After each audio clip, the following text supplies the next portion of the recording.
ఇప్పుడు మా అత్తయ్య పూజ రూమ్‌లోకైతే తీసుకెళ్తున్నాను. సో, మా అత్తయ్య ప్రశాంతంగా ఒక 20 నిమిషాలు అంతా దీపం పెట్టేసిన తర్వాత ఒక 20 మినిట్స్ కదలకుండా కూర్చునే రూమ్ ఏదైనా ఉందంటే అది పూజ రూమే. సో, ఇక్కడ అది ప్రతి ఒక్క దేవుడి ఫోటో ఉంటది. ప్రతి ఒక్క దేవుడి విగ్రహం అనేది ఉంటది. సో, ఇప్పటివరకి నాకు తెలిసినంత వరకు ఒక్కరోజు కూడా దీపం పెట్టని రోజు అనేదే లేదు. మార్నింగ్, ఈవినింగ్ ఖచ్చితంగా దీపం పెడుతది. అండ్ ఇప్పుడు నెక్స్ట్ వచ్చేసి ఈ బ్యాగ్.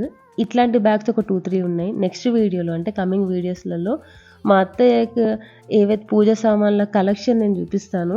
అందులో కావాల్సినయి అన్నీ ఉన్నాయి. అండ్ మొత్తం ఎక్స్‌ట్రానే. అంటే ఇవి గాకుండా దేవుడి దగ్గరవి గాకుండా సెపరేట్‌గా తన దగ్గర ఎక్స్‌ట్రా ఉంటవి. ఆ సామాను మొత్తం.